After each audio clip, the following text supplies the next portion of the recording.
आज की इस वीडियो में हम जानेंगे कि अंग्रेजी में सब्जेक्ट एंड वर्ब क्या होता है। अगर आप इनके बारे में जानते हैं तो आपके लिए इंग्लिश सीखना काफी आसान हो जाएगा। आइए जानते हैं कि सब्जेक्ट किसे कहते हैं। अगर हम सरल शब्दों में बताएं तो काम करने वाले को सब्जेक्ट कहते हैं, यानी जो कोई भी किसी काम को करता है उसे सब्जेक्ट कहते हैं। आइए इसे कुछ एग्जाम्पल की मदद से समझते हैं। जैसे रहीम पढ़ता है। यहाँ पढ़ना एक काम है और रहीम पढ़ने का काम कर रहा है, इसलिए हम कह सकते हैं कि इस वाक्य में रहीम सब्जेक्ट है। अगला एग्जाम्पल, वह खेलता है।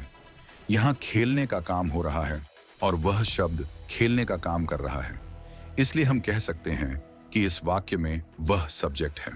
अंग्रेजी में कुछ ऐसे शब्द हैं जिनका प्रयोग आमतौर पर सब्जेक्ट के रूप में किया जाता है।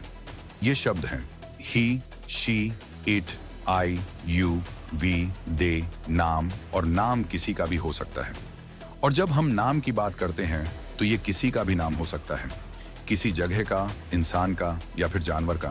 आइए अब बात करते हैं कि वर्ब किसे कहते हैं।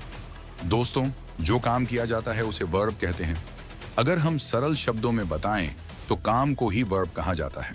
आइए इसे आपको कुछ एग्जाम्पल की मदद से समझाते हैं। जैसे रहीम पढ़ता है। यहाँ पर अब आपको देखना है कि क्या काम हो रहा है। तो यहाँ पर पढ़ने का काम हो रहा है, इसलिए हम कह सकते हैं कि इस वाक्य में पढ़ना शब्द वर्ब है। अगला एग्जाम्पल, वह खेलता है। यहाँ अगर आप गौर करेंगे तो पाएंगे कि यहाँ पर खेलने का काम हो रहा है, इसलिए इस वाक्य में खेलना वर्ब है।